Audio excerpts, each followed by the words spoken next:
Henry Morrow lived a life that slipped through the cracks of notice. A clerk in a monotonous office, his days were painted in dull tones. Mornings of lukewarm coffee, afternoons buried under paperwork, and nights that unraveled into silence in his small, dimly lit apartment. The city outside his window whispered of vitality, but Henry never listened. One fog-draped Saturday, drawn by a whim he couldn't name, Henry found himself wandering down an unfamiliar alley. The alley was shadowed, the brick walls weeping with damp. But at its end, a modest wooden sign swayed, curiosities and relics. Inside, the shop was a chaotic sanctuary of forgotten treasures. Sunlight filtered weakly through dusty windows, casting the shelves in half-light.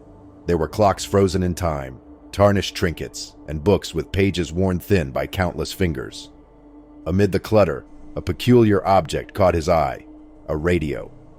Its wooden casing was polished yet strangely dark, its swirling carvings hypnotic, as though the patterns themselves could shift if one stared long enough. Brass knobs gleamed faintly, and the name Colorless Industries was etched into the faceplate, faint and aged. "How much for the radio?" Henry asked, his voice cutting through the still air. From the shadows, a figure emerged. A man stooped with age, his face weathered like old leather. His gray eyes held an unsettling sharpness, as though they saw more than they should. "You've an eye for strange things," the man rasped, his voice slow, deliberate. "That one's been waiting for the right hands." Henry frowned, uneasy. "Waiting? It's just a radio." The shopkeeper smiled thinly, almost pityingly. "Is it? $10. That seems too little." The man chuckled, a sound that crawled along Henry's nerves. "Value isn't always measured in dollars. Take it or leave it." "Does it even work?" Henry asked, feeling a compulsion to delay the transaction. "Oh, it works. The question is whether you'll understand what it's telling you," the shopkeeper murmured. His fingers, gnarled like ancient roots, tapped the counter as if marking time. "Are you the listening kind, Henry?"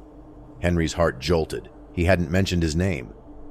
"How do you—" But the shopkeeper was already turning away, retreating into the labyrinth of objects without another word. The air seemed heavier, charged. Shaking off his unease, Henry left, clutching the radio close. That night, Henry set the radio on his kitchen counter. Its carved surface seemed to shimmer faintly under the dim light. When he plugged it in, the knobs flared with an unnatural green glow. Turning the dial, he expected static. Instead, a voice emerged, unnervingly clear. "Breaking news. A fire will consume 432 Willow Street. Stay tuned for updates." Henry froze. The tone was too specific, too certain. He turned the dial, but the broadcast remained the same. He noted the address, though doubt weighed heavy in his mind. The next morning, the news confirmed his fears. An inferno had gutted the address overnight. 2 lives lost.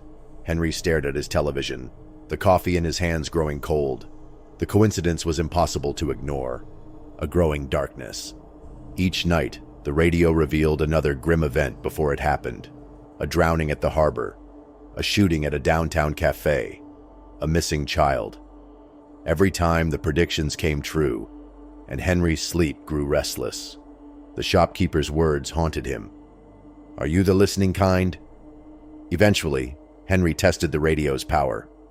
When it announced a hit and run near 7th Avenue, he went to the scene an hour early. He warned pedestrians, diverted cars.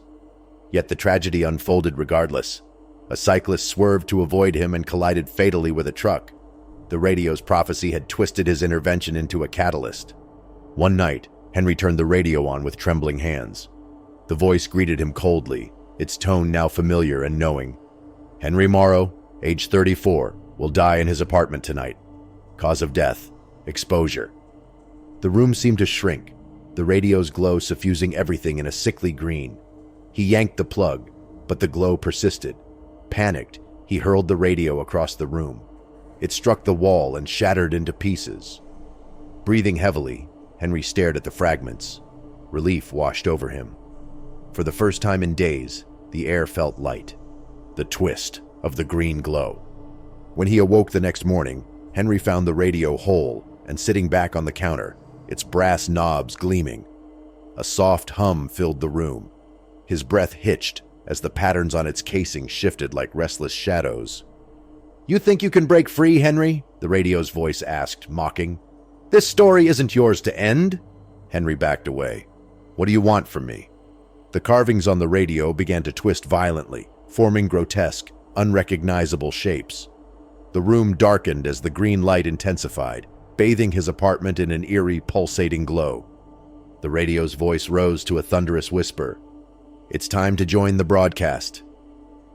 Henry screamed as the light engulfed him, his voice drowned in static. Later that night, the stillness of the apartment building was shattered by a scream so blood-curdling that it sent neighbors rushing to their phones. The authorities arrived within minutes, finding Henry's door locked from the inside. After forcing it open, they were struck by an overwhelming smell of ozone and a strange metallic hum.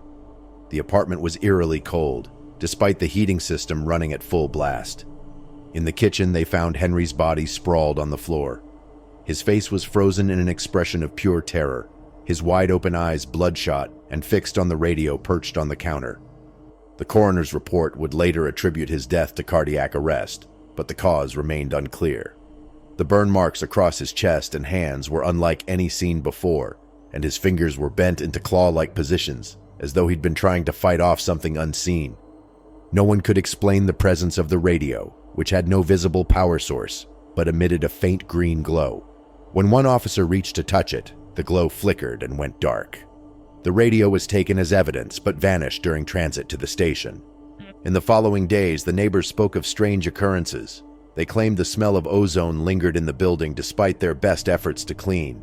Some reported hearing faint static sounds in the middle of the night, like a radio searching for a signal. Others swore they could hear a man's voice whispering incomprehensible words through the walls.